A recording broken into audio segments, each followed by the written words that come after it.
crafting the UK artisan silversmith is a problem around how do we understand success and how do we create it. I wanted to create a document which gave people the basics of really, this is where we are, this is where we want to be, and this is perhaps how we get there.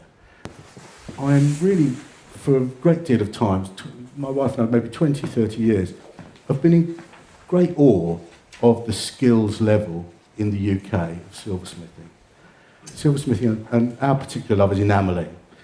And to come and see the wonderful work that these people are producing is really quite something. And over time, we've visited workshops, we've got to know the people, we've collected, and it's such a joy to be involved in this small industry. There is also, unfortunately, a certain amount of overlap and a certain amount of misplaced resource. And part of the job that I wanted to do in this 3 years of doing a PhD is to try to document where the resource comes from and where it ought to go to. Each one of our parts of our trade are individual skill-based sets, and we're asking people to be all of those things, plus a business manager. The challenge for us today is to start to understand how do we get the right people doing the right things at the right time, and how do we capture the skills and abilities that we have in our industry today that potentially will not be there in the future. Peter, you spoke about the right people doing the right things at the right time in a business. And I absolutely understand what you're saying, that there are a number of, for want of a better word, designer makers in the room. And I think we would all agree that there's a huge challenge in doing that. What might that look like for you in the context of individual designer makers? I think it's not necessarily what it looks like for me. I think it's what organisations like this could do to support that process differently, but it does require people to change mindset. We're educating a whole generation, and have been for a while now, of people who believe that the outcome of their degree is to become a self-employed designer maker. And by default, that constrains their creativity. It can't do anything else because they've got to earn a living. One way or another, they're either going to have another job, or they're going to have to do what needs to be done to make the money. So for me, I think part of the challenge for us over the next 5 to 10 years, if we're looking ahead, is how do we start to put in place the kinds of services that those designer makers need to take away the bits that are not the bits that they're good at. Because if they were good at those bits, they'd be doing those and earning lots of money out of them. So for me, it's about how does an organisation like this create structures which support people to be creative, to make the work that they're passionate about making, and also to have the opportunity to sell it. Because ultimately, the amount of stuff that lives in the bottom of wardrobes and under beds between shows, for me, is a tragedy. It's just stock sitting there doing nothing. And actually, ultimately, the creation is fantastic, and if you've got a trust fund, brilliant. But if you haven't got a trust fund, most of us have to earn a living. It's just the way the world is. Skill is something that students hold in high regard. It's something they feel, it's something that's worth acquiring. Cost a significant barrier to students, and it was something that they felt was the main thing that would inhibit their chances of success in the future, and how they progressed onto the course. Students were really using above 90% of their time was spent on online activities. From looking at websites to doing research, it was something that was a big part of their landscape, and that was something that we had to understand. The Goldsmiths Company is an incredibly central organisation to what we're looking at. And I want to emphasise, I think they know it, but I want to emphasise it, that the centrality of what they're doing and the philosophy of what they're doing does affect us all. We don't shout loud enough that the skills of silversmiths are the central skills of handmaking, and it doesn't actually matter. And this is where the universities are going. They say, oh, we're just going to do metalwork, and we're just going to offer a metalwork. And if they were to go the extra mile and use silver as the core material, it is the most joyous material for its value for money that there is. And I think these people need to be reminded, and I think they need to be encouraged to do it. So I completely concur with what you're saying, that there are very few other metalworking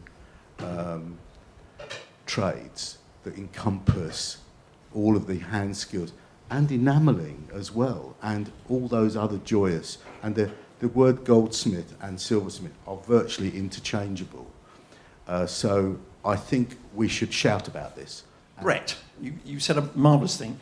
You said lots of marvellous things, actually. I've really enjoyed absolutely everybody who's given presentations today. It's taken the lid off a good few things.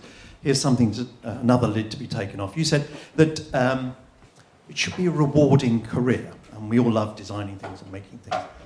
But the word reward, would you like to comment, would you think that young silversmiths, or single silversmiths, whatever you like to call them, do you think they're actually earning enough to call it a living?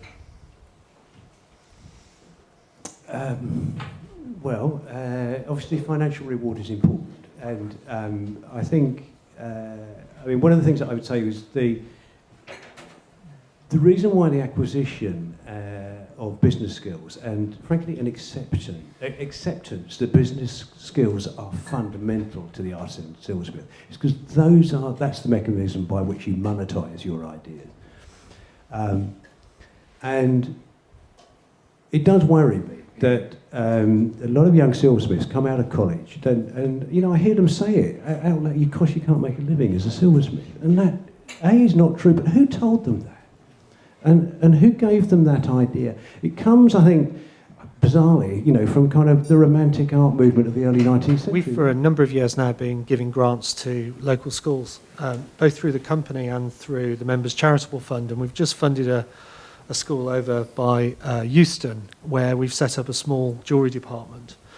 One of the greatest challenges we have in this country is that we've moved away at secondary from any kind of skills-based learning. We're not teaching people to draw either. The whole system is predicated on the idea that people arrive for a degree with a range of skills which are able to be developed further during the degree. And that certainly was the case 20 years ago, 30 years ago, when people did a foundation course before. But before they even did that, they learned to draw at school. They did metalwork at school. They did woodwork at school. And most of us encountered metalwork for the first time because our metalwork teachers went and did silversmithing or jewellery at college, because they were interested in it. And I think we've got to understand that we need to create routes for people to engage with our subject. And the success that we've seen from the charitable investments we've been able to make, which have been very small scale, is that we've had 1, 2, 3 people from each of those courses coming here and going on our foundation programme. The parents come here and they look at this place and they don't think about grubby goldsmithing. They don't go to Goldsmiths Hall when they sign their indentures and think this is an organisation that's not worth a mint.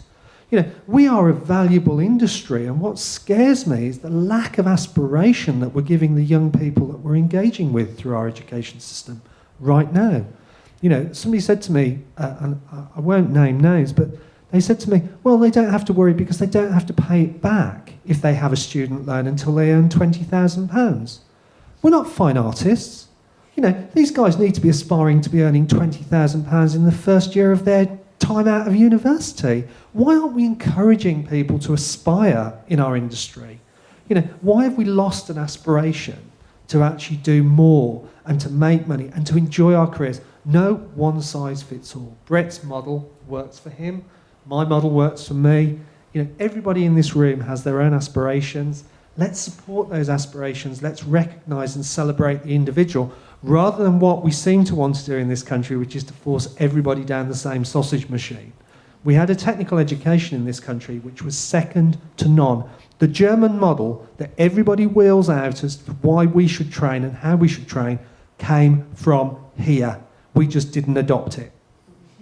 Because, get political, we let governments dictate education policy in this country. We do not actually, and we all know politicians like sound bites. We've got a situation at the moment with apprenticeships where we're being told that we can no longer call the Goldsmiths Company's apprenticeship scheme, which has existed as long as the company has existed, an apprenticeship, because it doesn't receive government funding. Okay? What kind of crazy, crazy world are we living in? And we're arguing about, nif-naf and trivia, to be honest with you. The big issues are that our young people are not being given the opportunities that they should be given, and we are weakened and we are reduced as a nation as a result. And if we can find a way through that, I, for one, will be very happy indeed. As an industry, we have a bit of a mountain to climb. There's a whole perception problem. The journey that we're on is a lifetime learning journey. So I think it's been an absolutely wonderful, thoughtful set of speeches, and I'm deeply grateful.